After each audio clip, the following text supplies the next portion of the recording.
따뜻한 가족, 따뜻한 라디오. 라디오 서울에서 가정의 달을 더욱 특별하게 만들어드립니다. 강혜신의 오늘의 미국.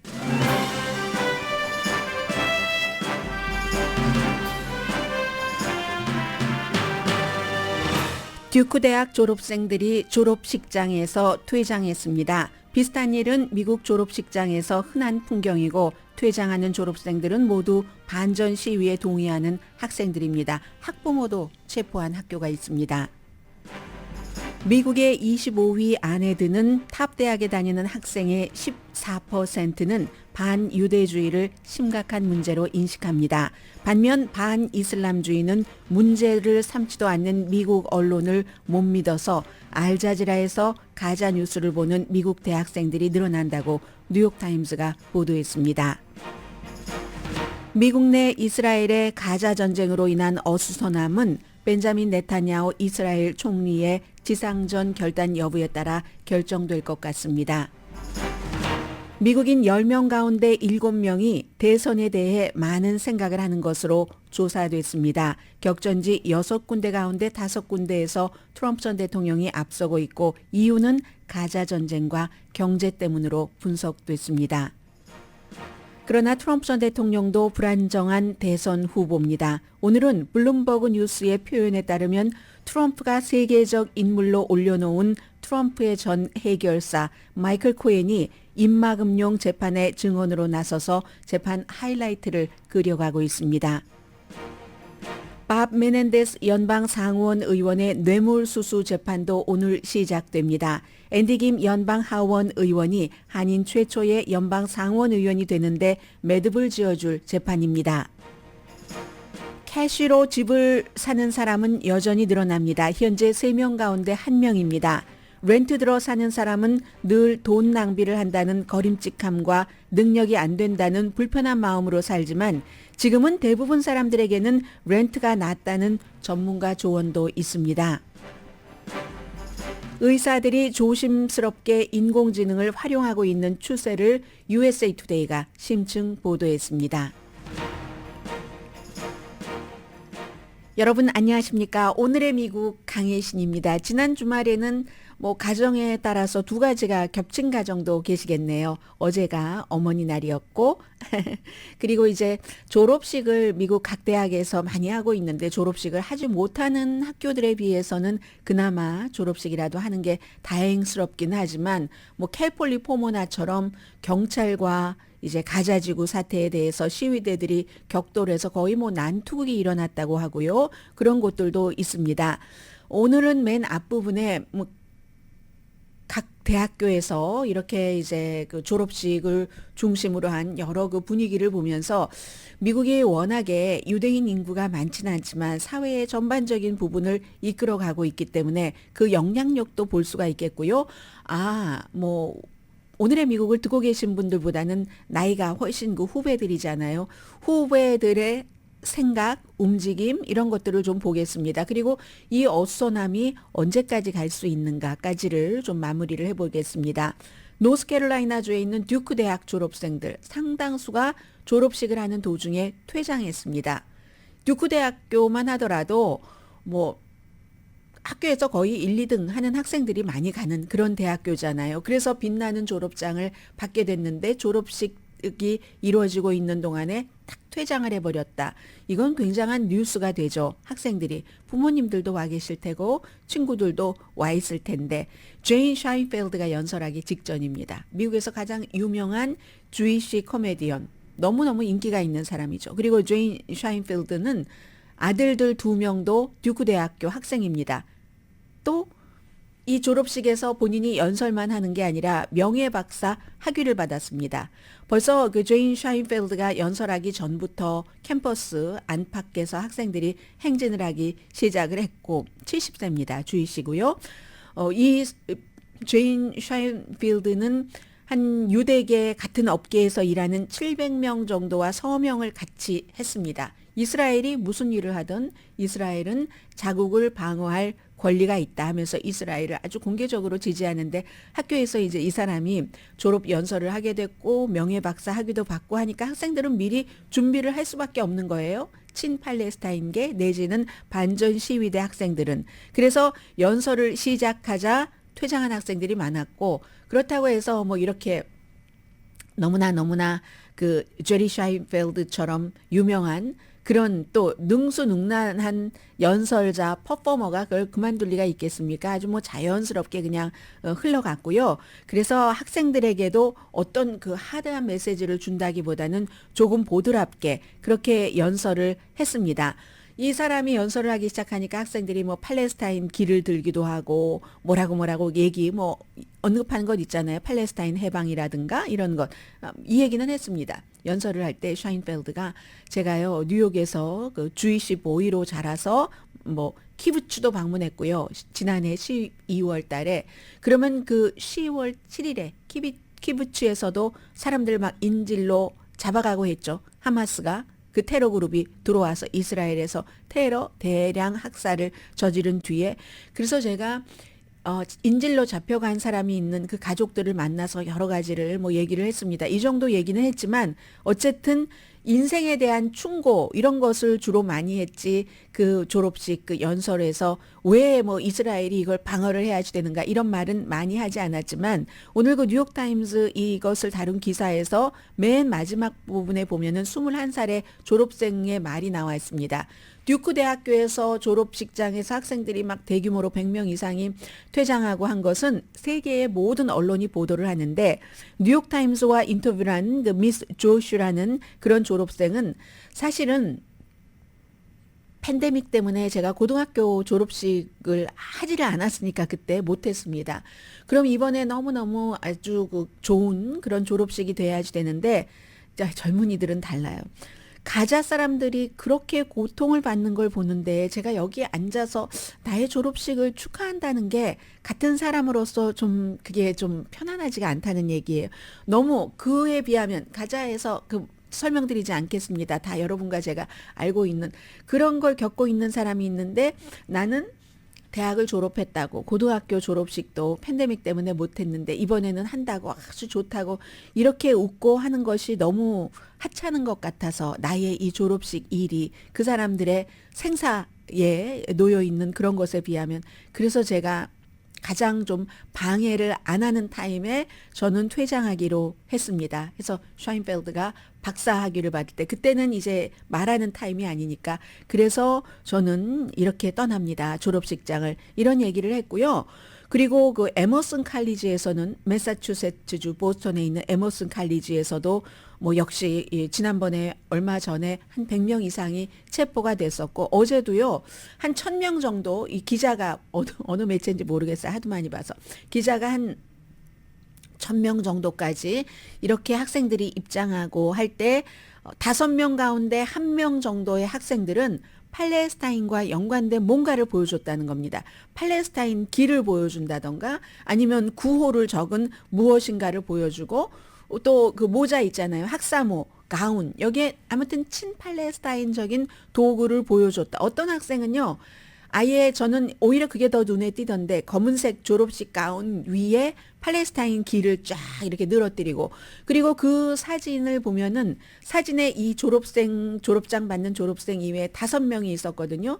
뒤에 앉아 계신 2분 그리고 바로 옆에 그리고 마이크 옆에 이렇게 5명이 있었는데 5명 가운데 4명이 뭔가 학교 관계자들이죠. 4명이 이 학생이 또 웃어요. 웃으면서 찬란하게 웃으면서 딱 팔레스타인 길을 검은색 그 가운에 딱 이렇게 하니까 얼마나 잘 보입니까? 뭐 초록색, 뭐 빨간색, 검은색, 하얀색 이러니까요. 기가.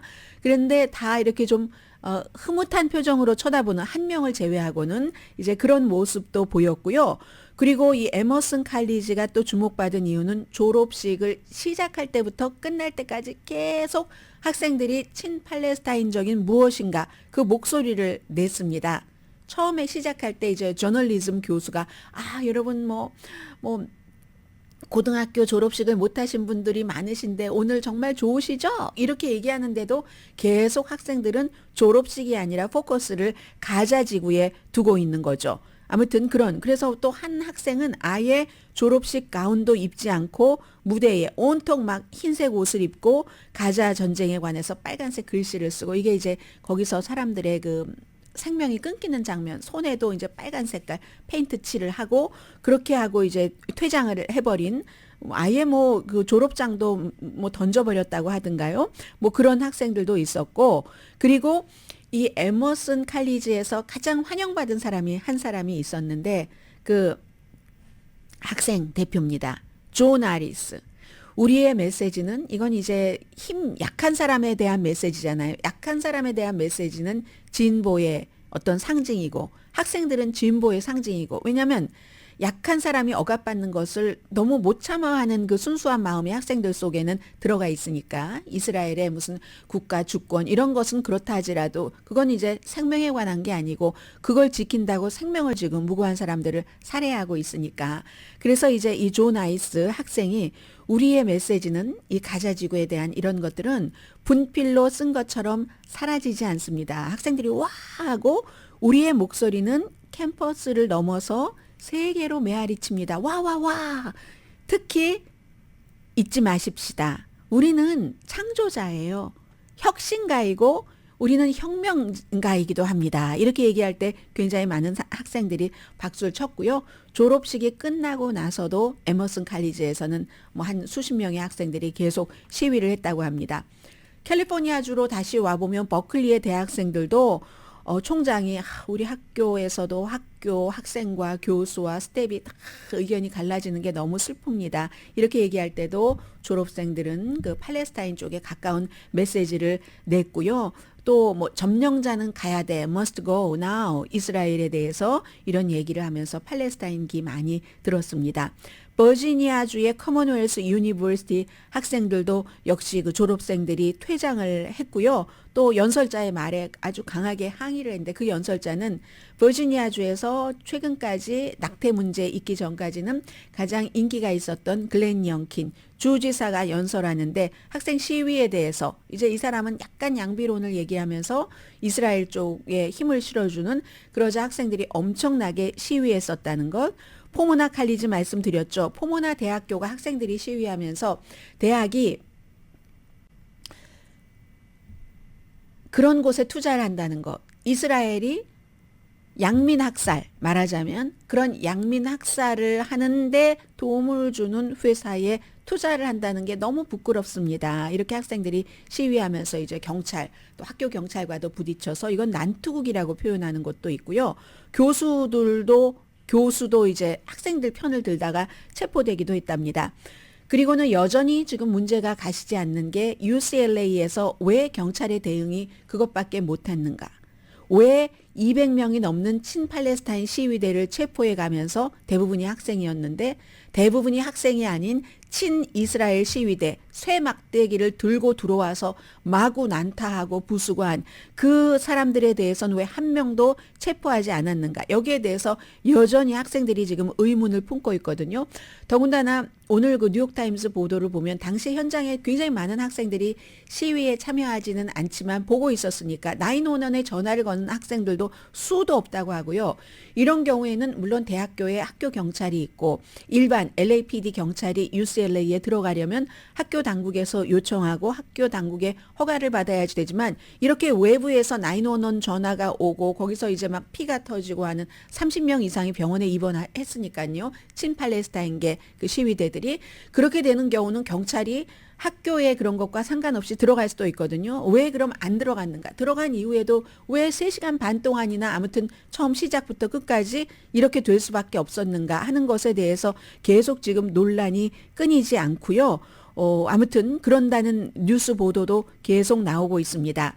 그런데요, US 뉴스 앤 월드 리포트가 오늘 발표한 여론조사 결과를 보면은 미국의 탑 25 안에 드는 학생들에게 물어봤습니다. 그러니까 아이비리그 대학 다 포함되고 동부의 서부의 아이비리그 대학도 다 포함되고 하겠죠. 학생들의 그런데 이 뉴스를 또 더 힐이 보도할 때 어떻게 보도를 하냐면요. 67%는 반유대주의가 문제다라고 인식을 한다. 그럼 헤드라인만 딱 보는 경우가 굉장히 많죠. 그러면 야, 대학교의 반유대주의가 엄청 심각하다라고 생각하기가 쉽습니다.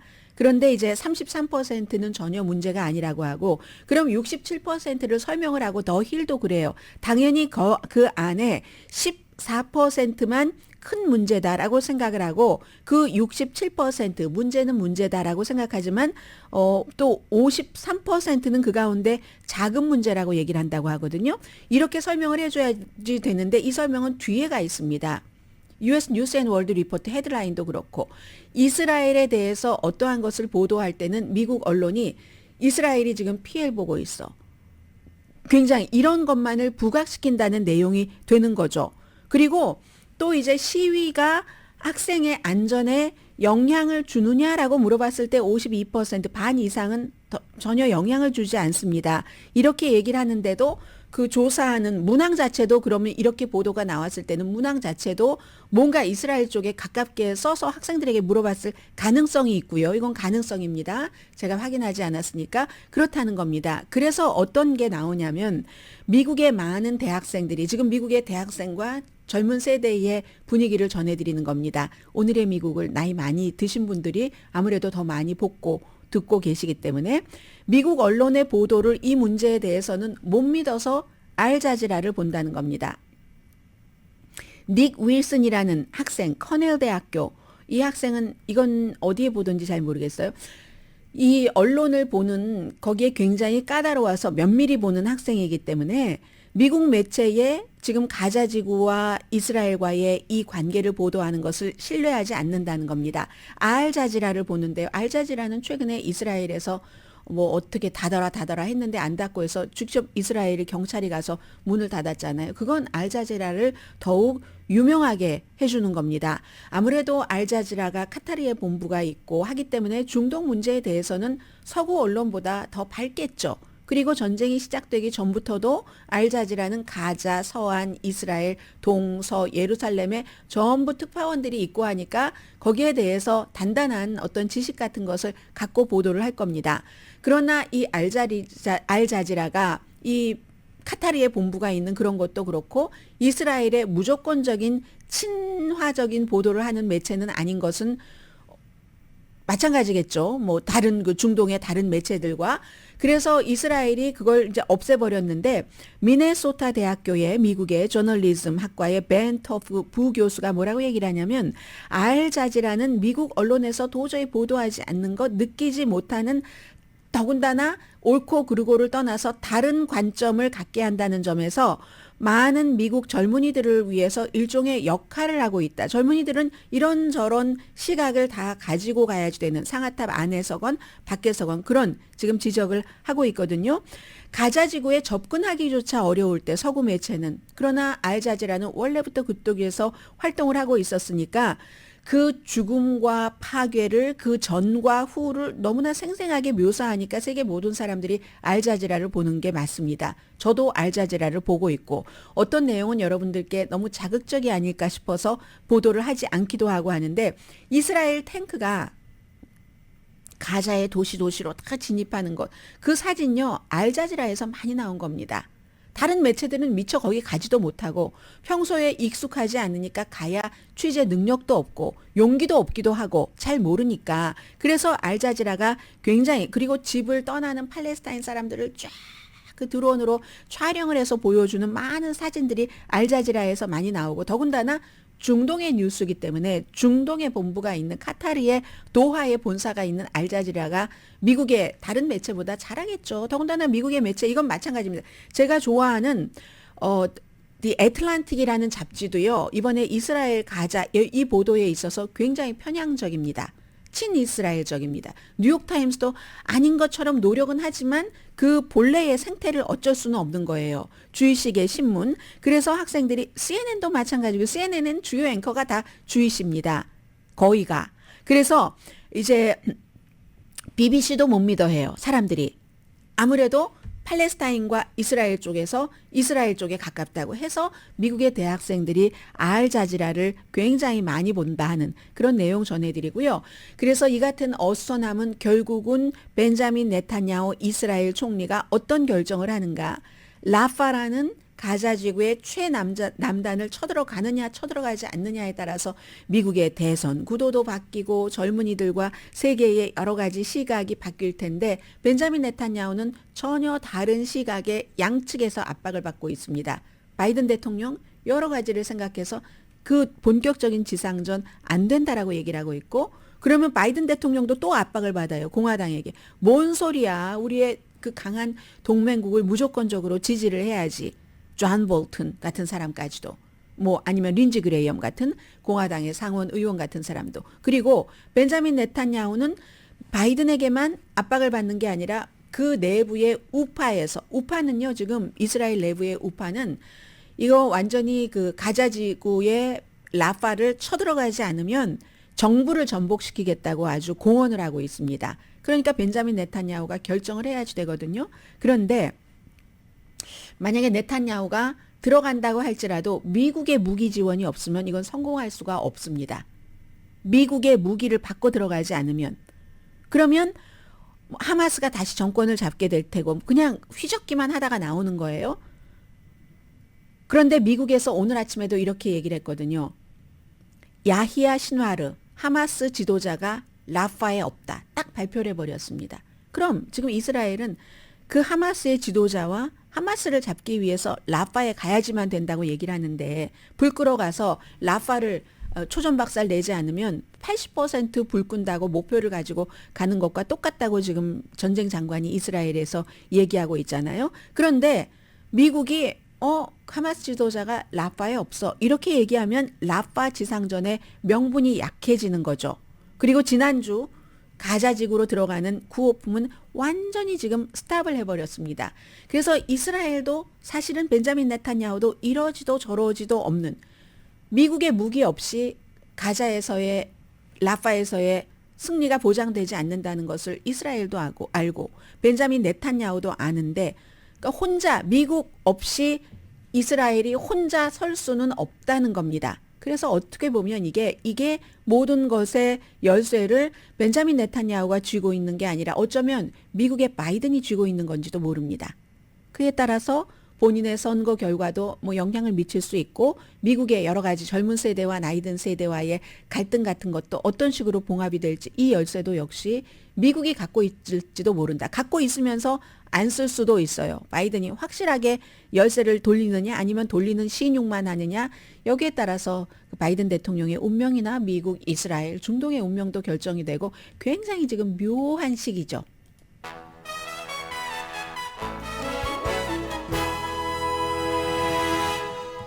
오늘의 미국은 전문가가 추천하는 이민법, 가정법 전문 제인정 종합법률사무소 총 20억 달러 승소, 교통사고와 상해 전문 브라이언 타필라와 CG 변호사 그룹, 집 커머셜 SBA 융자, 급한 하드머니까지 모든 융자를 잘하는 융자나라 공동펀입니다. 잠시 뒤에 미국의 지금의 탑뉴스 전합니다.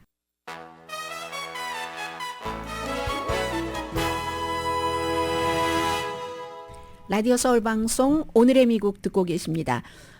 제가 지난주부터 여러분들께 전해드리고 있는 그런 그 탑뉴스 브리핑에서 결국은 신문, 오늘의 그 신문의 탑뉴스인데 오늘은 신문과 방송의 탑뉴스가 일치합니다. 우선 대강 주요 신문들을 브리핑을 해드리고요. 그 가운데서 한두 개를 뽑아서 조금 자세히 전해드리겠습니다. 우선 오늘은 뉴욕타임스부터 보면 트럼프의 해결사가 트럼프의 문제 중에 하나다. 마이클 코엔이라는 전 그 픽서가 지금 트럼프 전 대통령 허쉬머니 재판에서 스토미 데니엘스에 이어서 오늘 이제 증인으로 나왔는데 스토미 데니엘스는 말초적인 것 때문에 사람들의 주목을 받았다고 하면 마이클 코엔은 이 재판의 핵심인 겁니다. 돈을 트럼프 전 대통령의 지시에 따라서 이제 본인이 그렇게 $13만 스토미 데니엘스라는 포르노 배우와 잠자고 주라고 해서 줬다. 그래서 나중에 받았다. 이걸 증언을 하는 것이고 트럼프 쪽에선 저 사람 거짓말장이야. 자기가 나를 위해서 자기 돈으로 주고 나서는 그렇게 된 거야 하는 거고 검사 측에서는 그런 의미로 마이클 코엔과 다 연관이 있고 돈을 13만 달러를 줬다면 이건 그 돈 13만 달러 체크를 쓸 때 비즈니스 비용이라고 했는데 그게 아니라 선거자금법 위반이다. 지금 이렇게 가는 거기 때문에 마이클 코엔이 가장 중요한 증인입니다. 만약에 트럼프 전 대통령이 피고가 즉 증인석에 앉는다면 제일 중요한 증인이겠지만 피고가 증인석에 앉으면은 반대 신문이 있으니까 그 일이 없기 때문에 지금 그리고 그동안 10년 동안 해결사를 해왔던 사람이 결국은 트럼프가 해결을 해야지 될 문제 중에 하나다. 이런 표현을 뉴욕타임스가 했습니다. 이건 형사재판에서 트럼프 전 대통령에게 중요한 것뿐만이 아니라 미국의 정치에서 결정적인 순간이죠. 전현직을 포함해서 전부 대통령이 형사법 위반으로 피고로 저렇게 재판정에 앉아 있고 그게 만약에 유죄가 될 수 있는가 없는가가 결정적으로 마이클 코엔의 증언을 배심원이 믿는가 믿지 않는가에 달려있기 때문에 그렇고요. 그리고 워싱턴 포스트도 마찬가지로 스토미 데니엘스는 아주 그 생생하고 노골적인 증언을 해서 이거 지난주에 이미 끝난 걸 신문이기 때문에 트럼프를 비난한 다른 여성들에게는 아주 오랜 상처를 끌어내왔다. 지금 이런 내용을 일면에 했고요. 제가 일면만을 전해드리는 겁니다. 그리고 워싱턴 포스트와 뉴욕타임스 일면에서 공통적인 문제가 있다면 워싱턴 포스트가 이렇게 아버지네요. 아버지가 어린 아이를 안고 있는 사진인데 우크라이나 병사거든요. 눈매가 좀 조금 보통스럽지는 않다라고 생각을 했거든요. 이 젊은 아버지가 눈을 앞을 못 보는 겁니다. 전쟁에 나가서 그렇게 된 거죠. 해서 자신의 아이를 못 보는 우크라이나 병사들이 수없이 많은데 특히 젊은 병사일 경우 한 번도 못 본 그런 경우도 있다 하는 것을 보도를 했고요. 그리고 역시 그 뉴욕타임스도 우크라이나 그 전쟁에 대해서 보도를 했는데 러시아가 우크라이나 북부로 깊숙이 들어갔다. 그런가 하면은 이제 푸틴이 국방장관을 교체한 이 내용은 이제 끝에 시간이 있으면 조금 전해드리겠습니다. 그런데 이제 새로운 국방장관이 경제 전문가라고 하네요. 이런 것들이 뉴욕타임스와 워싱턴 포스트의 일면이었고 월스트리트저널은요 일면이 환하네요. 오로라를 보여줬는데 조슈아 트리가 보이고 조슈아 트리가 보이는 곳에 오로라인데 오로라 하면 보통 퍼플과 그린이 많은데 월스트리트저널에 오늘 일면에 보여주는 사진 지난 주말에 보셨어요? 금요일, 토요일, 일요일, 사흘이었는데 이건 핑크빛이 많습니다. 퍼플도 위에 조금 얹혀 있고 그린은 아예 없고 그린은 조슈아 트리로 대신했네요. 그리고 그 맨 아래 오렌지빛이 있는 사진은 그런데 역시 그 월스트리트저널은 오늘은 그 경제신문답게 투자가들이 회사의 수익에 대해서 굉장히 이제 이 경영진들을 압박하고 있다. 회사의 그 주당 수익률이 기대에 못 미쳐서 그렇다 하는 것과 함께 빠지지 않는 뉴스는 이스라엘이 라파 여기를 지상전을 들어가느냐 마느냐 이런 거고요. 로스앤젤레스 타임스 이 정도로 오면은 이제 조금 더 로컬 쪽에 가까운 것을 일면에 많이 실거든요. LA 타임스의 오늘 일면에 보면 사진도 그렇고 조슈아 트리의 데니엘 월 여기 이제 관심이 있으신 분들은 오늘 신문을 보시면 되겠는데요. 이게 이제 여기서 뭔가를 개발하고 하는 것들이 무슨 돈은 어떻게 될지 모르지만 뭐 동물 생태계는 어떻게 되느냐 이런 것인 것 같고 그리고 이제 그 오른편의 맨 위에는 시간당 20달러 패스트푸드에서 이렇게 시간당 최저임금이 정해지고 나서 다른 업계로 점점 이 압박이 강해지고 있다. 특히 이제 노동운동가가 이런 때는 개입을 하잖아요. 우리가 음식 비용, 식료품 비용, 또 의료 비용 같은 것이 올라가니까 이건 어떻게 안 할 수가 없다 하는데 참 묘한 게 요즘은 신문이 인터넷에 먼저 올리고 며칠 뒤에 올리는 경우가 많습니다. 이 내용은 제가 며칠 전에 여러분들께 전해드렸던 그런 내용입니다. 그리고 USA 투데이를 보면요. USA 투데이도 역시 제일 왼편 위에는 이스라엘과 가자 여기에 대해서 이제 국무장관이 중요한 역할을 하니까 국무장관이 미국의 입장을 압박한 그런 내용들이 있고 그리고 다시 이제 오른쪽 아래로 가면은 1968년도에 베트남전 그 시위를 했었던 그런 사람들이 뭐 그분이 어떤 분이에요. 78세가 돼서 칼리지를 졸업한다는 게 있는데 오히려 눈에 띄는 거는 USA 투데이가 다른 매체보다는 생활 뉴스를 굉장히 많이 전하잖아요. 그래서 의사들이 조심스럽게 인공지능 조수를 어답트하고 있다. 이것은 제가 다음 섹션에서 이제 다른 이슈와 함께 전해드리겠습니다. 그리고 이제 마이애미 헤럴드를 보면은 마이애미 헤럴드도 역시 그 플로리다주가 지역구래요. 플로리다주에서 발행되는 신문이잖아요.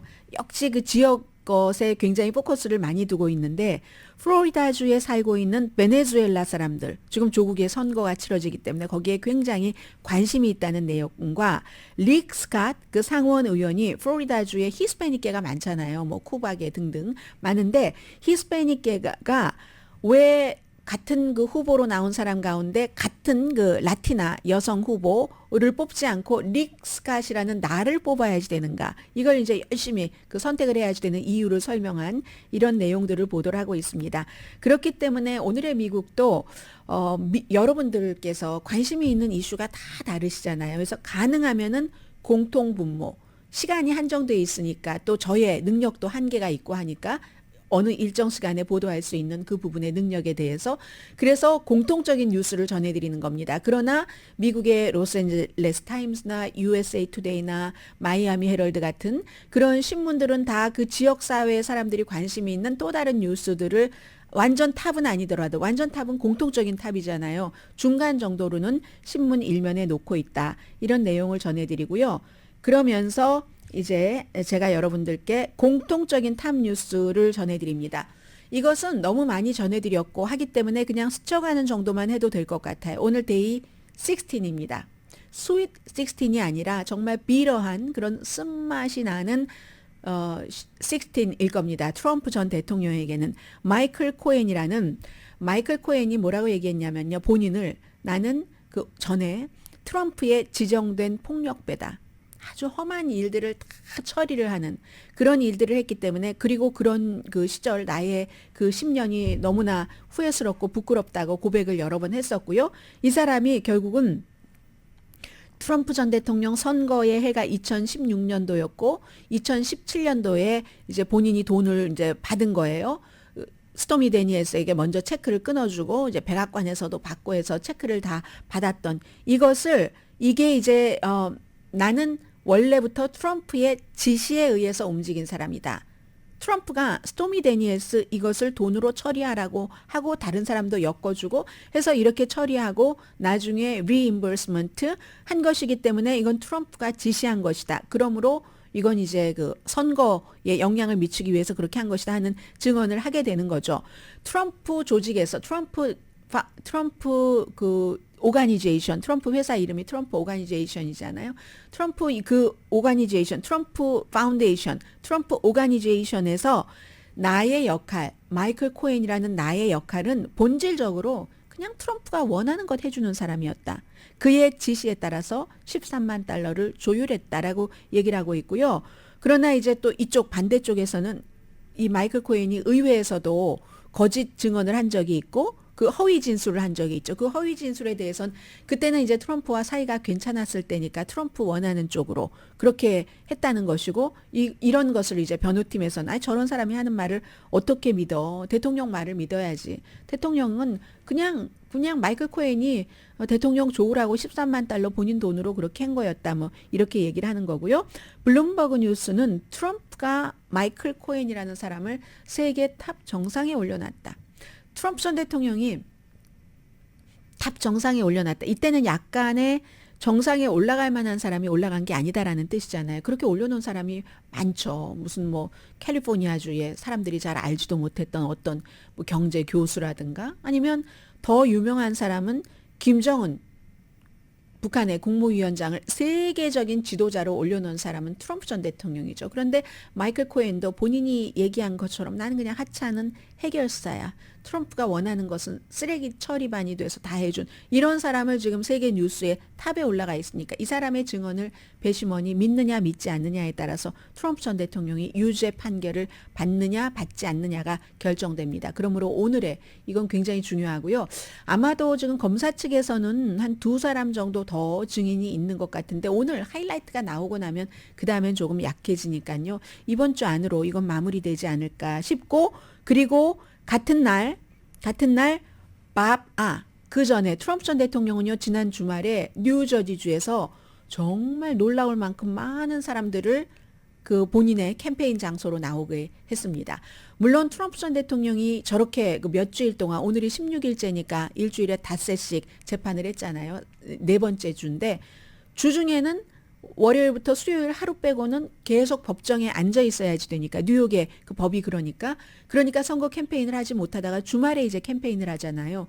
뉴저지주가 지난 8번의 대통령 선거에서 한 번도 공화당을 선출한 적이 없는 주입니다. 그런데 트럼프 전 대통령이 가서 이번에는 내가 될 것이다 라고 얘기를 하면서 오늘 재판이 있는데 이 재판에 판사, 검사 엄청 욕하고 거기다 바이든 대통령이 이걸 다 쇼 비즈니스를 주도하는 사람이라고 욕하고 하는데 그걸 들으면서 얼마나 많은 사람들이 좋아했는데 그 얼마나 많은 사람이요. 적게는 8만 명에서 많게는 10만 명이랍니다. 대단하지 않습니까? 뉴저지주에서 이게 블루 스테이트에서 아무튼 트럼프 전 대통령은 그렇고요. 그리고 역시 뉴저지네요. 뭐 연결이 되네요. 밥 메넨데스 3지구에서 3선 연방 상원 의원 하다가 외교위원장을 지내다가 이집트에서 나중에는 이제 다른 데서도 나왔죠. 카타르에서도 수백만 달러 연관된 그런 것으로 나와서 또 기소가 됐는데 이 재판이 시작됩니다. 이 재판은 시작이라는 것은 배심원이고요. 본인이 이제 본인의 와이프와 함께 뇌물을 받았다. 본인과 본인 와이프는 아니라고 하는데 그래서 뇌물 연방입니다. 뇌물 수수죄와 업무방해 혐의로 재판을 받게 되는데 3명의 연관된 사업가 가운데 한 사람이 유죄를 인정을 했어요. 이런 경우는 결코 밥 메넨데스 연방 상원 의원에게 좋지 않은 쪽으로 재판이 흘러갈 가능성이 굉장히 높고요. 이건 워싱턴 포스트가 표현하기를 뭐라고 표현하냐면 굉장히 큰 그 뭐 돈 뭐 이런 아주 돈이 많이 연관된 그런 그 스토리가 될 것이다. 근데 그럴 수밖에 없죠. 그 당시에 캐시가 48만 달러가 나왔고 금 그 바가 뭐 10만 달러 정도 나왔고 뭐 그랬더니 왜 캐시를 그렇게 많이 갖고 있느냐 했더니 뭐 은행을 못 믿어서 그런다 하고 그 캐시를 준 그 봉투에 그 사업가 관련자 이름이 적혀 있었고 뭐 이런 여러 가지 일이고 이 내용은 제가 왜 이렇게 말씀을 드리느냐. 본인은 무죄를 주장하고 상원 외교위원장 측에서는 물러났지만 미국은 유죄 전에는 확정 전에는 무죄 추정의 원칙이기 때문에 자리는 지키고 있습니다. 여기에 바로 앤디 김 같은 뉴저지주의 3선 연방 하원 의원이 도전을 했기 때문에 거의 모든 매체가 앤디 김이 이거는 따놓은 것 같다라고 얘기를 하지만 선거는 끝까지 가봐야지 아는 거니까 어쨌든 그런 의미에서 밥 메넨데스의 재판을 전해드렸고요. 잠시 뒤에는 이 주택과 렌트에 대해서 좀 말씀드립니다.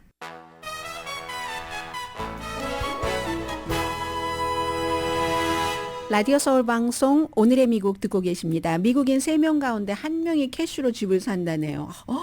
돈 많은 사람이 그렇게 많아? 라고 생각할 수도 있지만 그것도 하나의 이유이지만 또 다른 이유도 있습니다. 일단 기본적으로 이제 미국 사람들 가운데서 돈이 조금 있으면 집을 그 세이빙 어카운트처럼 생각하는 사람들이 많잖아요. 안전하니까. 레드핀의 수석 경제학자 데릴 페어웨더 씨가 하는 얘기입니다. 현금을 보관하기에 가장 그 편안한 그런 게 집이고 그리고 또 언제든지 집을 담보로 대출받을 수 있으니까요. 일부는 뭐 투자자지만 캐시로 집을 사는 사람들 3명 가운데 1명이라고 하거든요. 레드핀에 따르면. 그런데 예를 들어서 남부에서 집을 산다. 아니면 뉴욕이라도 뉴욕의 어디 한가운데는 어제 어떤 그 매체를 보니까 15군데 아직도 30만 달러 정도의 집을 살 수 있는 곳, 제법 큰 곳, 넓이도 커요. 방도 뭐 1개짜리 이런 콘도도 아니고 그런 것들을 쭉 적었던데 물론 또 다른 단점이 있겠지만 예를 들어 남부 같은 경우는 동부에서요. 동부 북쪽에서 보스턴에서 갖고 있던 집을 팔면 그거로 캐시로 당연히 애틀란타에 가서 쭉 이렇게 내려가서 애틀란타에서 집을 살 수 있잖아요. 그런 경우에 캐시로 사는 사람도 있는 겁니다. 그래서 이제 뭐 바이어들은 너무 매력적이죠. 캐시 주고 사면은. 여기에 대해서는 저도 드릴 말씀이 있는데 오늘 끝에 클로징 할 때 드릴 수 있겠네요. 그래서 모기지를 다 이렇게 모기지를 사서 이렇게 하는 것들이 점점 이제 줄어들고 있는 겁니다. 비싼 주택에 살다가 싼 곳으로 캐슈를 주고 이제 이사 가는 그런 사람들도 많이 있기 때문에 그렇다는 거고요. 그러면 저는 이 말씀을 더 드리고 싶은데 렌트냐 사느냐 렌트도 좋다. 이런 표현을 오늘 뉴욕타임스가 합니다. 2017년도부터 세금법이 바뀌어서요. 2017년이면 트럼프 전 대통령 시대입니다. 주택을 갖고 있는 사람들 아마 세금 보고를 직접 하시는 분들은 제가 그런 경우를 느꼈는데 오늘 알았습니다. 저도. 그 숫자에 막 능하지가 않아서 이게 왜 그렇지? 전보다 이게 좀 덜 혜택을 받는 것 같네 하는데 이유가 있더군요. 렌트도 좋다. 렌트 사시는 분들은 죄책감, 이거 돈 낭비야. 내가 이렇게 능력이 없어. 여러 가지 감정이 있는데 집이 이렇게 비쌀 때는 브로커 돈 주고 모기지 이자율 또 수리 비용 다른 비용 하면은 그러면 이제 집은요 2020년도 초보다 페이먼트가 2배가 됐는데 렌트는 올랐다 하더라도 2배는 아니잖아요. 그리고 새로 이제 막 그 높은 층에 아파트먼트 짓는 것도 많으니까 그런 걸 보시라고 하고 그 주택을 가짐으로써 세금 공제 혜택 받는 게 2017년 이후에는 과대평가됐다는 겁니다. 사람들이 인식하지 못하는 방법으로 주택 소유의 이점을 줄였다는 건데 표준 공제라고 하는 것과 항목별 아이테마이즈 공제가 있잖아요. 두 가지 중에서 하나를 선택을 해야지 되는데 이게 아주 애매모호하게 해놔서 왜냐하면 트럼프 전 대통령 당시의 세금법이 뭔가를 세금을 부자를 낮춰주는 것을 중심으로 하면서 대부분의 세법이 아무튼 그렇게 돼서 주택 소유주에게 큰 혜택을 주지를 못하도록 했다는 거거든요. 자세한 내용이 있는데 시간이 없어서 짧게 갑니다. 그래서 손익 분기점을 이렇게 따지고 보면 한 4%에서 5% 이자율 정도 될 때 집을 사는 거 대체 오케이인데 지금은 이거보다 이제 7%또 넘어갔잖아요. 그래서 렌트가 현명할 수도 있다. 그래도 불구하고 꼭 집을 사야지 되는 사람한테는 여전히 의미가 있죠. 뉴올리언스, 피츠버그, 세인트루이스, 뉴욕의 북부 이런 데는 주택값이 제가 좀 전에 말씀드린 것처럼 합리적이기 때문에 그리고 이제 오래 그 집에서 살겠다는 이런 사람들 아무튼 그렇기 때문에 그리고 요즘엔 집을 만약에 산다 하면 새 집을 보라는 겁니다. 오래된 사람들은 나 페이먼 할 것도 없고 가려면 힘든데 어디 가려면 그래서 잘 안 깎아주는데 새 집은 지어놓고 사람 안 차면 안 되잖아요. 그래서 깎아주니까 오히려 새 집을 해라 이런 내용들 전하고 있습니다.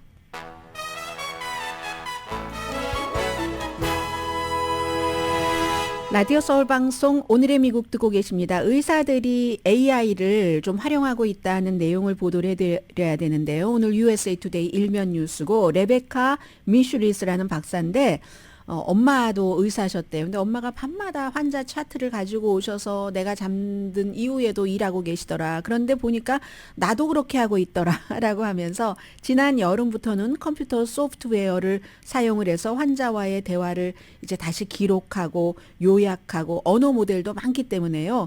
그렇게 하는 것을 시범을 해보고 있는데 그게 굉장히 효과적이라고 시간을 한 2, 3분밖에 정리하는데 안 걸린다는 거예요. 어머니와 본인이 굉장히 오랜 시간을 걸려서 집에 와서도 또 했어야지 되는 그런 일이.